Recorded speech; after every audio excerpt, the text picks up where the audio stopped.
Gold, trusted gold buyers. మీరు తాకట్టు పెట్టిన బంగారాన్ని విడిపించి ఈ రోజు ఉన్న మార్కెట్ ధరకు కొనబడను.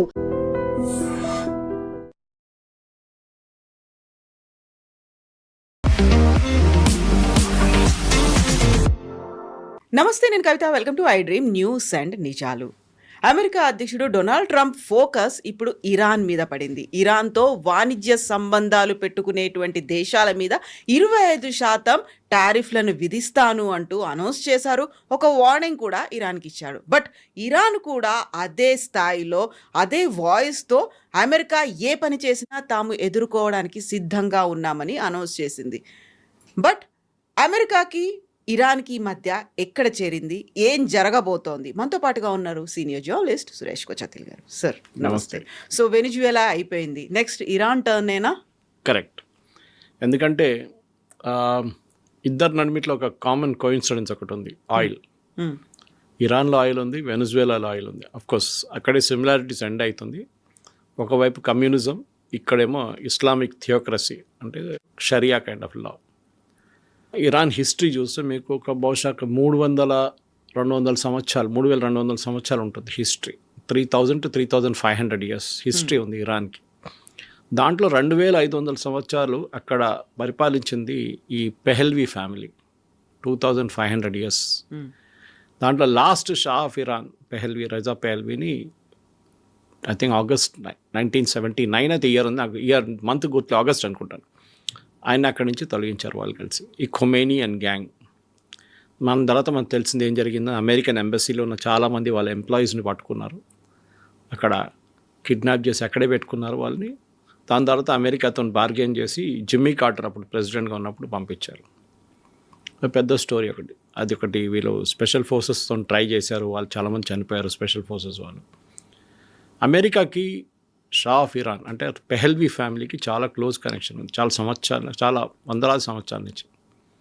దీంట్లో ఒక చిన్న ప్రాబ్లం ఎక్కడ వచ్చిందంటే, సెకండ్ వరల్డ్ వార్ నడుస్తున్నప్పుడు షా ఆఫ్ ఇరాన్ వాళ్ళ ఫాదర్ పెహల్వీ, ఆయన హిట్లర్తో చాలా ఒక హిట్లర్ ఫేవరెట్ ఉండే. ఆయన హిట్లర్ చేస్తున్నంత కరెక్ట్ చేస్తున్నారు అది ఇది అని చెప్పి చాలా మటుకు పబ్లిక్ స్టేట్మెంట్స్ ఇష్యూ చేశారు. హిట్లర్ కావాలంటే నేను కూడా సహాయం చేస్తాను అదే. తో ఆ వార్ ఎండింగ్ వచ్చేదాకా అలైడ్ ఫోర్సెస్, అంటే ఎప్పుడు అలైడ్ ఫోర్సెస్ అంటే అప్పుడు యుఎస్, యూకే, వీళ్ళందరూ, వీళ్ళ ఫ్రాన్స్ కూడా కలిసి వీళ్ళ రష్యా వైపు అటాక్ చేసినప్పుడు, రష్యా మీద దాడి చేసినప్పుడు జర్మనీ ఆయుధాలు పంపించాల్సి వస్తుంది, మొత్తం తిరిగి వెళ్ళలేరు. సో వాళ్ళు ఏం చేస్తుంటే ఇరాన్ నుంచి రూట్ చేశారు ఈ ఆయుధాలన్నీ, చాలా హెవీ ట్యాంక్స్ అది ఇదన్నీ. ఈయనకు అది నచ్చలేదు మన పెహల్వీ గారికి, ఆయన దాన్ని కూడా వ్యతిరేకించారు. సో వీళ్ళు దాని తర్వాత వార్ ఎండ్ అయింది, రష్యాలో ఓడిపోయారు జర్మన్స్, దాని తర్వాత కంప్లీట్గా ఓడిపోయారు వాళ్ళు. ఆ యుద్ధం కాగానే ఈ సీనియర్ పెహల్వీ గారిని రిజైన్ చేయించారు అమెరికా అండ్ యూకే కలిసి, అలైడ్ ఫోర్సెస్. ఆయన్ని పంపించేసారు, కంట్రీ నుంచి బయటకు పంపించారు. ఈజిప్ట్ ఎక్కడ వెళ్ళారు ఆయన, గుట్లేదు నాకు ఎక్కడికి వెళ్ళారు. ఆ టైంలో ఆయన 16 సంవత్సరాల ఏజ్ ఉన్న కొడుకు, the last shah of Iran Reza Pahlavi junior, ఆయన్ని రాజాగా అంటే అక్కడున్న కింగ్గా అంగీకరించారు. పెద్ద సెరమనీ ఉండే. ఆయనకి అంత ఎక్స్పీరియన్స్ లేకుండే ఆ టైంలో రూలింగ్, ఎందుకంటే కానీ వాళ్ళ నాన్నగారు చాలా స్ట్రిక్ట్ ఉన్నారు. ఇక్కడ దాకా ఎట్లా అంటే పెళ్లి కూడా ఎవరితో చేయాలని చెప్పి కూడా ఆయన డిసైడ్ చేసేటోడు, అంత ఇది ఉండే ఆయనకి. ఎవరు ఫ్రెండ్స్ ఎవరిని ఉంచుకోవాలి, ఫ్రెండ్స్ ఏ ఫ్రెండ్స్తో మాట్లాడాలి, ఎవరితో మాట్లాడకూడదు కూడా సీనియర్ పెహల్వీ డిసైడ్ చేసేటోడు. చిన్నప్పుడే ఇన్ని ఒక స్విట్జర్లాండ్లో ఒక ఇంగ్లీష్ పబ్లిక్ స్కూల్కి పంపించారు, ఎలీట్ పబ్లిక్ స్కూల్, ఇంగ్లీష్ నేర్చుకోవాలని చెప్పి. దీనికి అన్ని అప్బ్రింగింగ్ ఉంది అట్లాంటిది, ఒక రాజు కావడానికి ఉన్న అన్ని అప్బ్రింగింగ్ ఉంది. దాని తర్వాత పెళ్ళి ఈజిప్ట్లో ఉన్న ఒక రాయల్ ఫ్యామిలీతో చేశారు, అక్కడ కూడా రాయల్ ఫ్యామిలీ ఉంది, వాళ్ళతో ఒప్పందం చేసి పెళ్లి చేశారు. It is an arrange marriage. కానీ షా ఆఫ్ ఇరాన్ది అన్నిటికంటే పెద్ద అడ్వాంటేజ్ ఏముందంటే ఆయన ఒక మోడర్న్ థింకింగ్ ఉండే. ఒకటి ఆయన ఎడ్యుకేషన్ స్విట్జర్లాండ్లో జరిగింది, దాని తర్వాత యుఎస్తో కూడా ఆయన చాలా తిరిగారు. ఆయనకి ఏంటంటే ఇరాన్ని ఒక మోడర్న్ స్టేట్గా మార్చాలని ఉండే. వాళ్ళ ఫాదర్ అంత ఫార్వర్డ్ లుకింగ్ లేకుండే, కానీ పేస్ చేసేటి స్పీడ్ ఉంటుంది చూడండి, అది చాలా ఏం చెప్తారు, it went to real high speed. ఆయన అంత స్పీడ్గా అక్కడున్న ప్రజలు బహుశా అంగీకరించలేదు. ఇప్పుడు జరుగుతున్న అదే ప్రాబ్లం అప్పుడు కూడా వచ్చింది, కరెన్సీ ప్రాబ్లం. అప్పుడు ఆయిల్ అంత లేకుండే ఇరాన్లో. ఉండే ఆయిల్ కానీ వాళ్ళకి తీయడానికి రాదు, టెక్నాలజీ లేకుండే. అదే టైంలో బాజారీస్ అంటారు వీళ్ళ దగ్గర. మన బాజార్లో ఉన్న ట్రేడర్స్ని అక్కడున్న లాంగ్వేజ్లో బాజారీస్ అంటారు. వాళ్ళు అప్పుడు ప్రొటెస్ట్ చేసినప్పుడు కూడా, ఇప్పుడు కూడా వాళ్ళే మొదలుపెట్టారు ప్రొటెస్ట్. మా సరుకులు ఎవరు కొనట్లేదు, ఇన్ఫ్లేషన్ చాలా ఎక్కువ ఉంది అని చెప్పి చాలా పెద్ద ఒక ప్రాబ్లం జరిగింది అంత. ఈ పరిస్థితుల్లోనే ఇప్పుడు ఇరాన్లో ఏం జరగబోతుంది అనేది చాలా ఇంట్రెస్టింగ్ ఉంది. ఎందుకంటే ఈ హిస్టరీ రిపీటింగ్ ఇట్ సెల్ఫ్ అంటారు. ఈ స్టోరీలో అయతొల్లా ఖొమేనీ వచ్చారు ఒక ఐ థింక్ 15 సంవత్సరాల తర్వాత, ఈయన టేక్ ఓవర్ చేసుకుని 15 సంవత్సరాల తర్వాత ఖొమేనీ అనే ఒక లీడర్, చాలా చిన్న రిలీజియస్ లీడర్. ఆయన తెహరాన్ నుంచి ఒక 300 కిలోమీటర్లు నాకు టౌన్లో పుట్టారు. వాళ్ళ ఫాదర్ ఈయన 5 సంవత్సరాలు ఉన్నప్పుడు చంపేశారు ఎవరో, ఖొమేనీ వాళ్ళ ఫాదర్ని. ఆ తప్పు ఈయన ఎప్పుడు జీవితంలో ఆఖరి దాకా షా ఆఫ్ ఇరాన్ మీద వేశారు, ఈయనే చేపించారని చెప్పేసి. ఆ కోపం ఉండే ఖొమేనీకి. దాని తర్వాత ఆయన రిలీజియస్ టీచింగ్లో వెళ్ళిపోయింది. ఈయనేమో ఇరాన్ని మోడర్నైజ్ చేయడానికి జర్మనీకి వెళ్ళి న్యూక్లియర్ రియాక్టర్స్ సైన్ చేశారు, యుఎస్ నుంచి ఆయుధాలు తెచ్చుకున్నారు, జర్మనీ నుంచి షిప్స్ తెచ్చుకున్నారు, చాలా సైన్ చేశారు, సంతకాల మీద సంతకాలు చేసుకుంటే. అప్పుడు దాకా ఆయిల్ కూడా కనిపెట్టారు. ఆయిల్లో యుఎస్ కంపెనీస్, ఇప్పుడు వెనజువేలా స్టోరీ ప్యారలల్ ఎక్కడ వస్తుంది మీకు, అక్కడ కూడా యుఎస్ కంపెనీస్ వచ్చి పెట్టుబడి పెట్టి ఆయిల్ బయటికి తీశారు. దాంట్లో రాయల్టీ ఇరాన్కి ఇచ్చారు. Over night Iran started becoming rich అనమాట. ఇది అన్నీ చూసుకుంటూ వస్తున్నప్పుడు అక్కడున్న ప్రజలకి ఈ షా ఆఫ్ ఇరాన్ మీద అంత కోపం ఆ టైంలో లేకుండే. కానీ కొన్ని సంవత్సరాల తర్వాత అది మొదలైంది. ఎందుకంటే ఆ టైంలో షా ఆఫ్ ఇరాన్కి భయం ఉన్న 2 పార్టీలు, ఖొమేనీ కాదు, 2 పార్టీలు. ఒకటి communist party affiliated to Russia, ఇంకోటి సోషలిస్ట్ కమ్యూనిస్ట్ పార్టీ అని చెప్పి లోకల్ ఒక యూనిట్ ఉంది వాళ్ళది.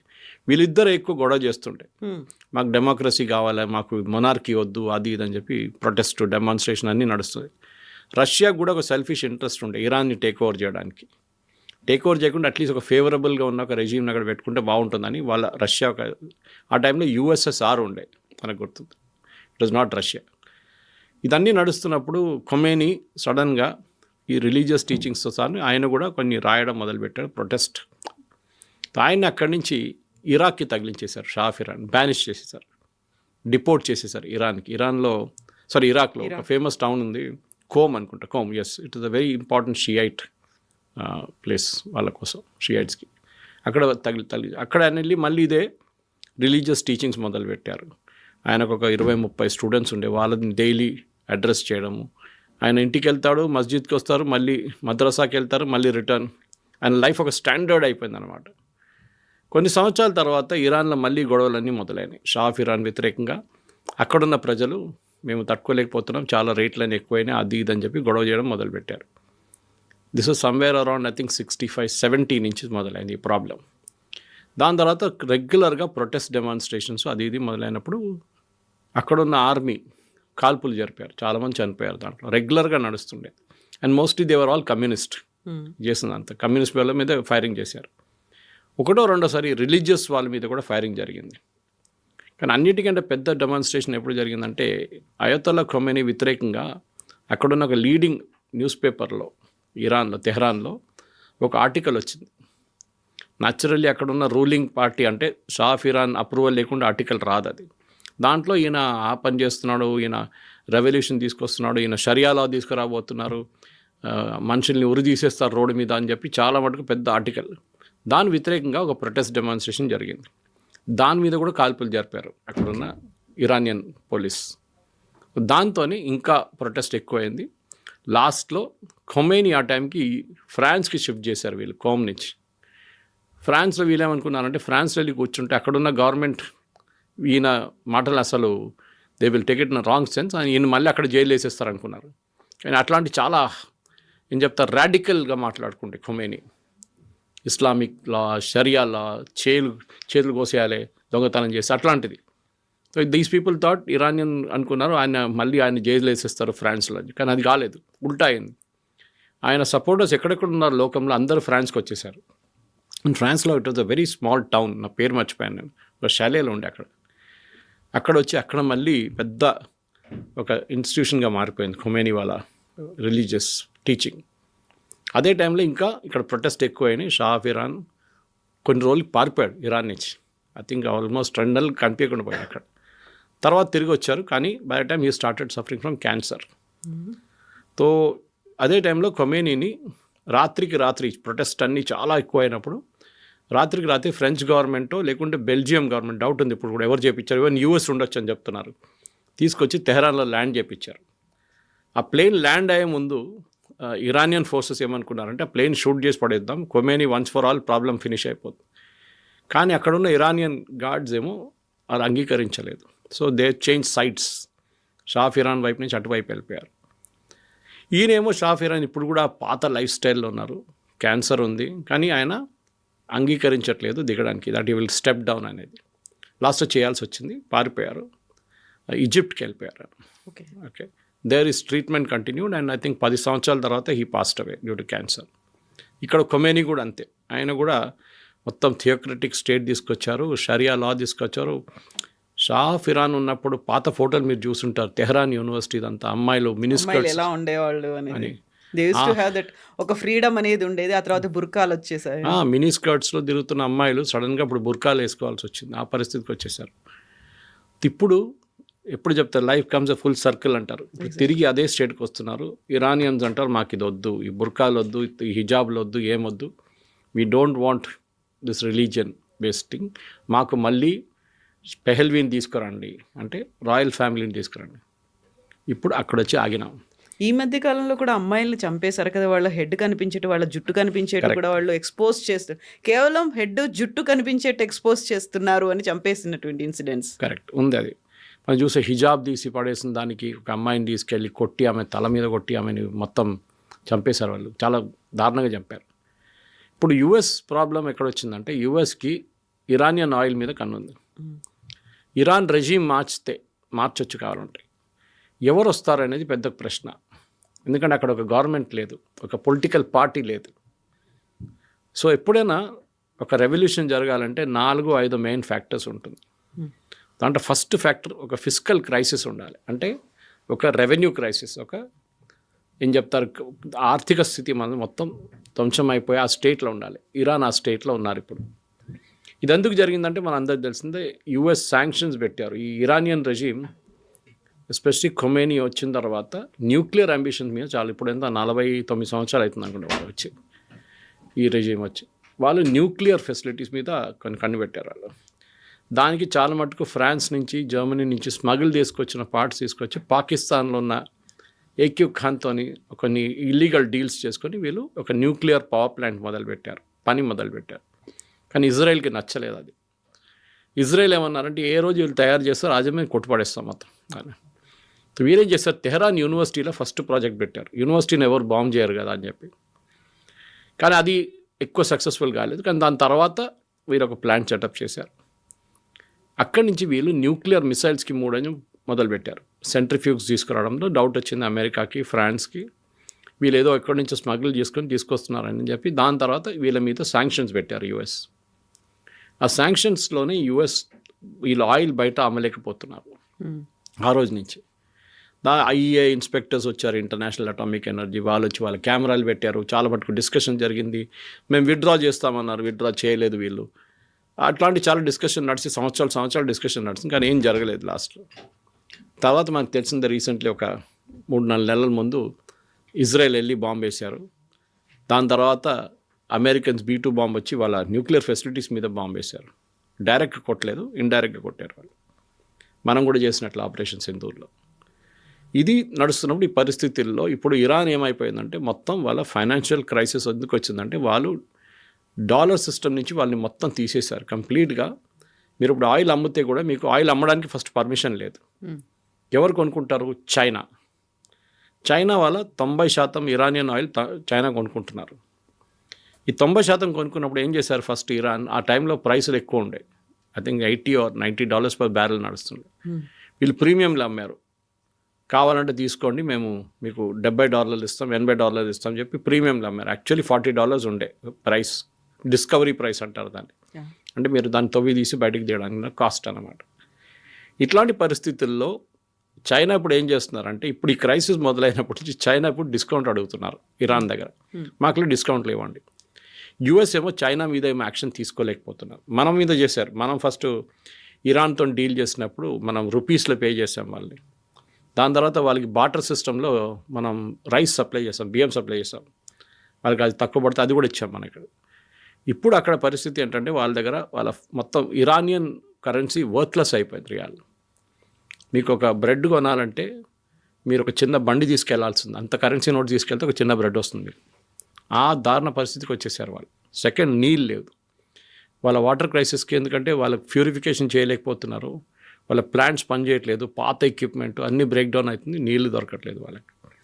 మూడోది బజారీస్, నేను చెప్పాను చూడండి, వాళ్ళు ప్రొటెస్ట్ చేయడం మొదలుపెట్టారు. ట్రేడర్స్ వాళ్ళు ఏమంటారు, మా సరుకులు ఎవరు కొనట్లేదు, inflation is ruling at more than 100%, ఎవరు కొంటారు, ఎవరు కొనట్లేదు, కరెన్సీ కూడా వర్త్లెస్ అయిపోయింది. ఈ ప్రొటెస్ట్ వీళ్ళందరూ కలిసి చేసినప్పుడు ఇప్పుడు స్టూడెంట్స్ కూడా దిగారు దాంట్లో చాలా మటుకు. ఇది ఎక్కడికి వెళ్తుందో మనం చెప్పలేము, ఎందుకంటే ఆల్రెడీ రూమర్స్ ఏంటంటే 500 మందిని కాల్చి చంపారని చెప్తున్నారు ప్రొటెస్ట్లో. శాటిలైట్ కనెక్టివిటీ మొత్తం కట్ చేసేసారు వీళ్ళు. ఈవెన్ స్టార్లింగ్తో ఉన్న ఇంటర్నెట్ ఫెసిలిటీ కూడా కట్ చేసేసారు. అక్కడి నుంచి ఒకటో రెండో వీడియోలు బయటకు వస్తున్నాయి, కానీ అక్కడ ఏం జరుగుతుంది ఎవరికి తెలియదు.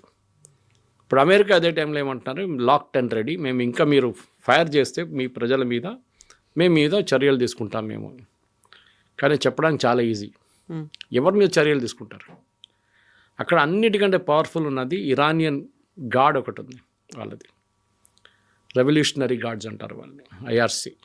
వాళ్ళందరికన్నా పవర్ఫుల్ ఒక మాఫియా. వాళ్ళు 150,000 మంది ఉన్నారు. వీళ్ళ రెగ్యులర్ ఆర్మీ అంత పవర్ఫుల్ కాదు, వీళ్ళు ఐజీఆర్సీ ఈజ్ వెరీ పవర్ఫుల్. వాళ్ళని ఒక స్ప్లిట్ చేయడానికి అమెరికా ట్రై చేస్తున్నారు. వాళ్ళ గ్రూప్స్ని అట్లీస్ట్ 25%, 25-30% మంది అమెరికా వైపు వచ్చేస్తే అక్కడున్న రెజ్యూమ్ పడిపోతుంది. 2-3 రోజులు పడిపోతున్నారు. కానీ చేస్తారో లేదో మనం చూడాల్సి, ఎందుకంటే దాంట్లో చాలామంది పాత ఖొమేనీ సిస్టమ్ నుంచి వచ్చిన వాళ్ళు, కొత్త ఖొమేనీ సిస్టంలో కూడా పనిచేస్తున్నారు వాళ్ళు. వాళ్ళకి అక్కడున్న ఏ చట్టాలు వాళ్ళకి ఇట్స్ నాట్ అప్లికబుల్ వాళ్ళ మీద. వాళ్ళు ఏం కావాలంటే చేసుకుంటారు, ఒక మాఫియా లాగా. సో వాళ్ళని ఇప్పుడు స్ప్లిట్ చేయడానికి ట్రై చేస్తున్నారు. వాళ్ళని దొరికితే వాళ్ళ గ్రూప్లో ఒక 10-15-20% మంది ఇటువైపు వచ్చేస్తే ఓ 2 రోజులు ఇరానియన్ గవర్నమెంట్ పడిపోతుంది. ఇది ఇప్పుడున్న పరిస్థితి. ఇదే కండిషన్లో ఒక ట్రేడ్ డీల్ ఎవరైతే కుదుర్చుకుంటారో వాళ్ళ మీద 25% టారిఫ్ అనేది పెట్టింది. బట్ అదే ఇరాన్ రష్యాకు కూడా కావలసినటువంటి ఆయుధాలని సరఫరా చేస్తుంది. ఆల్మోస్ట్ 20,000 crores ఆయుధాలని పంపించింది అనేది. రష్యా ఎందుకు డేర్ చేసింది, ఇరాన్ ఎందుకో భయపడట్లేదు అసలు? ఇరాన్ ఏం చేశారంటే, ఇప్పుడు కాదు, కొన్ని 10-15 సంవత్సరాల ముందు వాళ్ళు మిసైల్స్ తయారు చేయడంలో మొదలుపెట్టారు. కొంచెం టెక్నాలజీ వాళ్ళు పాకిస్తాన్ వైపు నుంచి తెచ్చుకున్నారు, చాలా మటుకు టెక్నాలజీ నార్త్ కొరియా దగ్గర నుంచి తెచ్చుకున్నారు. అప్పుడు నార్త్ కొరియా దగ్గర ఇప్పుడు కూడా మిసైల్ టెక్నాలజీ ఉంది వాళ్ళ దగ్గర. అది కాకుండా లోకల్గా కూడా వాళ్ళు డెవలప్ చేయడం మొదలుపెట్టారు. మీకు పేరు గుర్తుంటుంది దీంట్లో, సులేమానీ అని చెప్పి. He was one of the chief of Iran's project. ఆయన ఒకరోజు అమెరికా వాళ్ళు చంపేశారు. రోడ్ మీద కాన్వాయిలు వెళ్తున్నప్పుడు కరెక్ట్ ఆయన కార్ మీద కొట్టారు, ఆయన చనిపోయారు. వాళ్ళ మిసైల్ ప్రోగ్రామే వాళ్ళకి మెయిన్గా అడ్వాంటేజ్గా వచ్చింది. పనికి ఎట్లా వచ్చిందంటే, ఫస్ట్ వాళ్ళు హమాస్కి సప్లై చేయడం మొదలుపెట్టారు. హమాస్కి లో ఎండ్ వెపన్స్, అంటే అక్కడి నుంచి ఇజ్రాయెల్కి ఫైర్ చేయాల్సిన కెపాసిటీ 100 కిలోమీటర్ కన్నా తక్కువ. హెజ్బుల్లాకి చాలా లాంగ్ రేంజ్ మిసైల్స్ ఇచ్చారు, 400, 300, 200 కిలోమీటర్ ఫైర్ చేసే మిసైల్స్ ఇచ్చారు హెజ్బుల్లాకి. ఇటు యమనీస్ హూతీస్కి 2,000-3,000 కిలోమీటర్కు ఉన్న మిసైల్స్ ఇచ్చారు వాళ్ళు. ఇరాన్ ఇన్ఫ్లుయెన్స్ ఒక 10 సంవత్సరాల నుంచి ఈ 5 రాష్ట్రాల నుంచి వస్తుండే. Lebanon, Syria, Assad regime was dependent on them. మన హమాస్, యెమెన్ అండ్ ఇరాక్లో part of Iraq was under Iranian control. ఈ 5 రాష్ట్రాల నుంచి వీళ్ళకి మెయిన్గా సపోర్ట్ వస్తుండే. దాంట్లో ఫస్ట్ ఇజ్రాయెల్ ఏం చేశారు, ఇస్మాయిల్ హనియాని ఫినిష్ చేసేసారు. అది కూడా తెహరాన్లో. వాళ్ళ ఇరానియన్ ప్రెసిడెంట్ చనిపోయినప్పుడు ఆయన ఫ్యూనరల్కి వచ్చారు. ఆ చనిపోయిందే పెద్ద ఒక మిస్ట్, ఎట్లా జరిగిందని, అది హెలికాప్టర్ క్రాష్. హమాస్ని ఇజ్రాయెల్ ఫినిష్ చేసేసారు ఆల్మోస్ట్. లెబనన్లో నసరుల్లాతో పాటు అందరినీ ఫినిష్ చేసేసారు అక్కడ. ఇక్కడ యమన్ మీద బాంబులు వాళ్ళు యుఎస్ అందరు కలిసి వేస్తున్నారు, ఈవెన్ సౌదీ అరేబియా ఆల్సో. ఇట్లాంటి పరిస్థితుల్లో ఇరాన్ ఐసోలేట్ అయిపోయారు, ఎవరు లేరు వాళ్ళకి ఇప్పుడు సపోర్ట్. లేకుంటే వాళ్ళు ఏం చేస్తుంటే, వాళ్ళ మీద దాడి జరిగినప్పుడు వీళ్ళతో దాడి చేపిస్తుండే. Death to America, death to Israel అని చెప్పి వీళ్ళది ఒక స్లోగన్ ఉండే.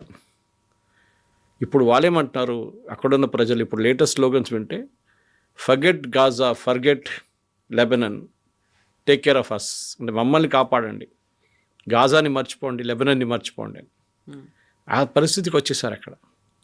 ప్రజలు రోడ్డు మీద ఎందుకు వస్తున్నారంటే వాళ్ళ జీవితం అసలు ఎక్కడ లేనట్లు అయిపోయింది వాళ్ళది. ఇప్పుడు ఎప్పుడైనా ఒక రెజీమ్ నడిపించాలంటే మీకు ఒక ఇన్స్పిరేషనల్ ఫిగర్ కావాలి. అది బహుశా ఈ షా ఆఫ్ ఇరాన్ కొడుకు. ఇప్పుడు నేను చెప్పాను చూడండి, 50 సంవత్సరాల నుంచి యూఎస్లో ఉన్నారు, ఆయన పాసిబిలిటీ తీసుకొస్తారు. కానీ కంట్రీ ఎవరు నడిపిస్తారు, రాష్ట్రం ఎవరు నడిపిస్తారు, ఇది పెద్ద ఇష్యూ. దీనికే ఇప్పుడు వాళ్ళు యుఎస్ కొంచెం మంథన్ నడుస్తుంది అక్కడ. వీళ్ళది ఎవరిని తీసుకొస్తే బాగుంటుంది, ఎందుకంటే కంట్రీ నడిపించడం కేపబుల్గా ఉన్న మనుషులందరూ ఇరాన్ బయట ఉన్నారు. డయాస్పోర్ అంటాం మనం, they are all outside Iran, పారిపోయారు. అది ఏదైనా ఏ డిక్టేటర్షిప్ వచ్చినా కానీ వీళ్ళందరూ పారిపోతారు. ఎడ్యుకేటెడ్ వాళ్ళు, కొంచెం కేపబిలిటీ ఉన్న వాళ్ళు, వాళ్ళ సీనియర్ సైంటిస్టులు, వీళ్ళందరూ పారిపోతారు. వాళ్ళు యూరోప్లో, యూఎస్లో చాలా చోట్ల ఉన్నారు. వాళ్ళని తీసుకొచ్చేదానికి ప్రయత్నం చేస్తున్నారు. ఇప్పుడు అంత ఈజీ కాదు. సో అక్కడ గవర్నమెంట్ పడిపోతే ఇప్పుడు ఇదే ప్రాబ్లం యూఎస్ ఫేస్ చేశారు. ఇప్పుడు సిరియాలో అసాద్ అక్కడ నుంచి పారిపోయిన తర్వాత అక్కడ ఒక సివిల్ వార్ మొదలైంది, వాళ్ళు వీళ్ళు కొట్టుకున్నారు. ఇదే పరిస్థితి ఇరాక్లో చూసాం. ఇరాక్లో సద్దాం హుసేన్ పోగానే ఆయన చంపేసిన తర్వాత మొదలైంది. ఒక గ్రూప్తో కొట్టుకున్నారు. మూడవది మనం చూసాం, ఇది జరిగింది సిరియా లెబనాన్లో. అదే ప్రాబ్లం లెబనాన్లో జరిగింది. అక్కడ మిలిషియాస్ మళ్ళీ కొట్టుకోవడం మొదలుపెట్టారు. హమాస్ వైపు కూడా యాంటీ హమాస్ ఫోర్సెస్ కూడా లాస్ట్ స్టేజ్లో వాళ్ళు కూడా వచ్చారు ఇప్పుడు.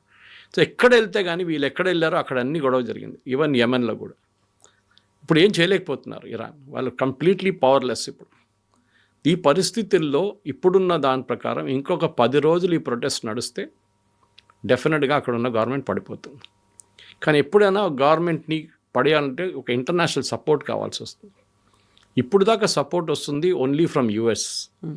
యూరోపియన్ యూనియన్, నేటో మాట్లాడలేదు. వాళ్ళు కూడా చెప్పాల్సింది ఏదైనా. ఎందుకంటే రేపు ఒక స్టెబిలైజేషన్ ఫోర్స్ని పంపించాలంటే, మీరు ఒక ఆర్మీ యుఎన్ లాగా పీస్ కీపింగ్ ఫోర్స్ని పంపించాలంటే మీకు ఒక యాక్సెప్టబిలిటీ కావాల్సి వస్తుంది యునైటెడ్ నేషన్స్లో కూడా. ఎందుకు యూరోపియన్ యూనియన్ మాట్లాడలేదు, ఎందుకు నేటో మాట్లాడలేదు, ఎందుకు యుఎస్ ఒక్కరే మాట్లాడుతున్నారు, అదొక క్వశ్చన్ వచ్చింది.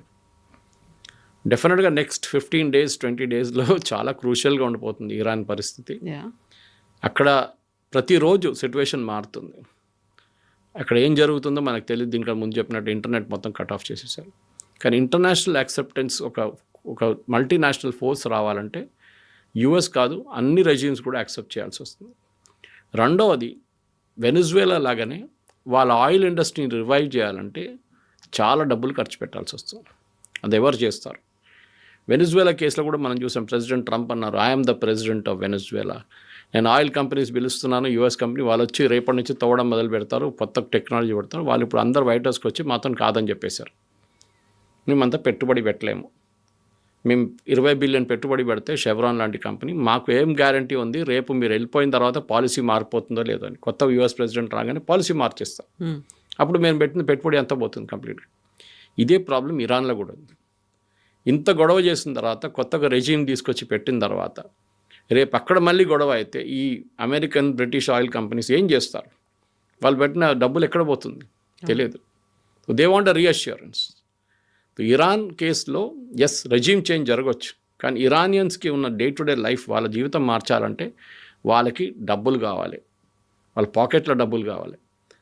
ఇప్పుడు దాకా ఉన్న ఇరానియన్ ప్రెసిడెంట్ ఒకరు చాలా బాగా మాట్లాడారు. ఆయన చెప్పారు చూడండి, ఎస్ అగ్రీ, ఒక క్రైసిస్ ఉంది, మన కరెన్సీ ఈజ్ వర్త్లెస్, ఆ పేపర్ ప్రింట్ చేసే పేపర్ విలువ కూడా లేదు దానికని. సో కానీ కొన్ని రోజులు ఉండండి, మేము ట్రై చేస్తున్నాం అని చెప్పి. కానీ అన్ని రోజులు వెయిట్ చేయడానికి ప్రజలు రెడీ ఉన్నారా లేదా అనేది పెద్ద ఒక ప్రశ్నగా మిగిలిపోయింది. సో ప్రజలు రెడీగా ఉన్నారా లేదా, దాంతోపాటుగా అసలు అమెరికా రెడీగా ఉందా లేదా అనేది. ఇప్పుడు వెనిజులాలో ఆయన్ని పట్టుకొచ్చారు, మదురోని పట్టుకొచ్చిన తర్వాత వాళ్ళకి అనుకూలంగా ఉన్నటువంటి ఒక గవర్నమెంట్ని ఫామ్ చేశారు. వాళ్ళకి ఎవరైతే చాలా ఫ్లెక్సిబుల్గా ఉంటారో ఆ ప్రెసిడెంట్నే అక్కడే పెట్టుకున్నారు. అలాంటి పరిస్థితే ఇప్పుడు ఇరాన్లో కూడా ఉంటుందంటారా? ఇరాన్లో, అరబ్ వరల్డ్లో ఇరాన్కి ఎక్కువ సపోర్ట్ లేదు. ఎప్పుడు వాళ్ళకు అవుట్ క్యాస్ట్ రెజీమ్ ఉండే. ఒకటి షియా సున్నీ ప్రాబ్లం. ఇరానియన్స్ అందరు షియా. ఈవెన్ విత్ ఇన్ ఇరాన్ 50% మంది పర్షియన్స్ ఉన్నారు. మిగతా ట్రైబ్స్ ఉన్నారు అక్కడ చాలా మటుకు. కర్డ్స్ ఉన్నారు. అది కాకుండా కొమేనీ ట్రైబ్ కూడా ఒకటి ఉంది, ఆయన ఆ ట్రైబ్ నుంచి వస్తారు. ఆయన ఈ was not a Persian by the way. So అట్లాంటి ట్రైబ్స్. ఇప్పుడు భయం ఏంటంటే, ఈ గవర్నమెంట్ పడింది అనుకోండి, నెక్స్ట్ డే నుంచి అక్కడ వీళ్ళందరూ కలిసి కొట్టుకుంటారు, ఇరాక్ లాగా. అదే జరుగుతుంది. History will repeat it self. అది కాకుండా ఉండడానికి రెజీమ్ చేంజ్ జరిగితే కూడా ఇమ్మీడియట్గా ఒక స్టెబిలైజేషన్ ఫోర్స్ కావాల్సి వస్తుంది. అది యుఎస్ లీడ్ చేస్తారా? చేయరు. యుఎస్ ఎప్పుడు వాళ్ళ ఫోర్సెస్ని గ్రౌండ్లో పెట్టరు. అది ఆఫ్ఘనిస్తాన్లో కూడా చూసాం మనం, పారిపోయారు లాస్ట్లో అక్కడి నుంచి. The US will never put it forces on the ground. వాళ్ళు యూరోపియన్ యూనియనో లేకుంటే ఆఫ్రికా నుంచో లేకుంటే ఈవెన్ భారతదేశం నుంచి ఫోర్స్ తీసుకొచ్చి అక్కడ పెడతారు. వాళ్ళు మేనేజ్ చేయాల్సి వస్తుంది. ట్రాఫిక్ లైట్ నుంచి మీరు regular monitoring of law and order అన్నీ ఈ కొత్త ఫోర్స్ చేయాల్సి వస్తుంది. అక్కడ ఎవరు పనిచేయరు. ఇప్పుడు వాళ్ళకి జీతాలు లేవు, నెల నుంచి జీతాలు రావట్లేదు వాళ్ళకి, గవర్నమెంట్ సర్వెంట్స్కి డబ్బులు లేదు గవర్నమెంట్ దగ్గర. ఈ దారుణ పరిస్థితుల్లో ఎవరు పనిచేస్తారు? ఎవరు మార్పులు తీసుకొస్తారు? షా ఆఫ్ ఇరాన్ని కొట్టి పంపించేశారు 79లో, కానీ దాని తర్వాత స్టెబిలిటీ ఇరాన్కి ఎప్పుడు రాలేదు. ఖొమేనీ ఫస్ట్ 5 సంవత్సరాలు నడిపించిన దాంట్లో చాలా ఓపిక ఉండి అక్కడ ప్రజలకి మార్పులు వస్తుంది మా జీవితంలో అది అని చెప్పి కొన్ని రోజులు బాగానే నడిచింది. కానీ దాని తర్వాత ఒకసారి న్యూక్లియర్ అంబిషన్ వచ్చిన తర్వాత వాళ్ళ మొత్తం జీవితమే ధ్వంసం అయిపోయింది. నా అంచనా ప్రకారం ఈ న్యూక్లియర్ ప్రాజెక్ట్ మీద వీళ్ళు పెట్టిన డబ్బులు అప్రాక్సిమేట్లీ $1.73 ట్రిలియన్. $1.73 ట్రిలియన్. అది ఆ పెట్టుబడి మొత్తం వేస్ట్ అయిపోయింది కంప్లీట్గా. ఇంకోటి ఏంటంటే ఆ న్యూక్లియర్ ఫెసిలిటీ మీద కూడా దాడులు చాలా జరిగింది మనం చెప్పాను చూడండి దీనికన్నా ముందు. అది కాకుండా ఇజ్రాయెల్ వాళ్ళు వీళ్ళ మొత్తం సీడీలు ఎత్తుకెళ్ళిపోయారు ఒక మొసాడ్ ఆపరేషన్లో. అంటే వీళ్ళు ఆ టైంలో సీడీ మీద ప్రోగ్రామ్ రాస్తుండే, ఆ ప్రోగ్రామ్తోనే న్యూక్లియర్ ప్లాంట్స్ అంతా నడుస్తుండే. ఆ సీడీలు అన్నీ పట్టుకెళ్ళిపోయారు ఇజ్రాయెల్ వాళ్ళు ఒకటి వచ్చి మొసాడ్ ఆపరేషన్. ఇటువైపు వీళ్ళకి కావాల్సిన యురేనియం వీళ్ళకి దొరకట్లేదు ఇప్పుడు. ఆ దానిల మీద కూడా వీళ్ళు కంప్లీట్గా బ్యాన్ పెట్టేశారు యూఎస్తో. రీసైకిల్ చేస్తున్నారు. ఆ ప్యూరిటీ అచీవ్ చేస్తే ఒకసారి 80% కన్నా ఎక్కువ ప్యూరిటీ అచీవ్ చేస్తే then they will go in to weapons grade uranium. ఇప్పుడున్నది సివిలియన్ యూస్ అంటే న్యూక్లియర్ ప్లాంట్ కోసం, దానికి అంత ప్యూరిటీ ఎక్కర్లేదు. కానీ ఒకసారి మీరు 80% ప్యూరిటీ అచీవ్ చేస్తే uranium, then you are ready for nuclear production. అది Israel and even US and NATO కూడా వాళ్ళు ఎప్పుడు ఒక కొత్త ఇస్లామిక్ రెజీమ్ దగ్గర బాంబు వాళ్ళు అనుమతించారు. Pakistan is a test case. Pakistan nuclear assets ఇప్పుడు కూడా యుఎస్ చేతిలో ఉంది. వాళ్ళు దాన్ని కాపాడుకుంటున్నారు. ఎందుకంటే ఏ రోజు తాలిబాన్ వచ్చి తీసుకెళ్తారో వాళ్ళకి తెలియదు. ఇరాన్ కూడా వాళ్ళకి భయం ఉండే, ఇటువైపు నుంచి ఇరాన్ వచ్చి తీసుకెళ్ళిపోతారని చెప్పేసి దానికోసం అమెరికా గార్డ్ చేస్తున్నారు. దానికోసం మన ఆపరేషన్ సింధూర్లో బాంబు వేసినప్పుడు కైరానా హిల్స్లో ఫస్ట్ రియాక్ట్ అయింది అప్పుడే వాళ్ళు. పాకిస్తాన్ ఇమ్మీడియట్గా యుఎస్ ఫోన్ చేసి సీజ్ ఫైర్ టాక్స్ ప్రపోజ్ చేశారు. ఎందుకంటే అక్కడ యుఎస్ ఫోర్సెస్ ఉన్నారు అక్కడ. So they know the happenings on the ground అన్నమాట. సో ఇరాన్లో ఉన్న ఈ పరిస్థితుల్లో ఇప్పుడు ఉన్న ఒక అనాలిసిస్ ప్రకారం నెక్స్ట్ 10 రోజులు చాలా క్రూషియల్గా ఉండిపోతుంది. ఈ ఖొమేనీతో చేసిన మార్పులు మళ్ళీ అదే రీవైండ్ అయ్యి 49 సంవత్సరాలు 79లో జరిగింది అది. అంటే ఆల్మోస్ట్ ఒక 45-46 ఇయర్స్ తర్వాత మళ్ళీ అదే సిచ్యువేషన్ తిరిగి వస్తుందో లేదో అని మనం చూడాల్సింది. Yes sir, thank you so much. Thank you very much. Thank you.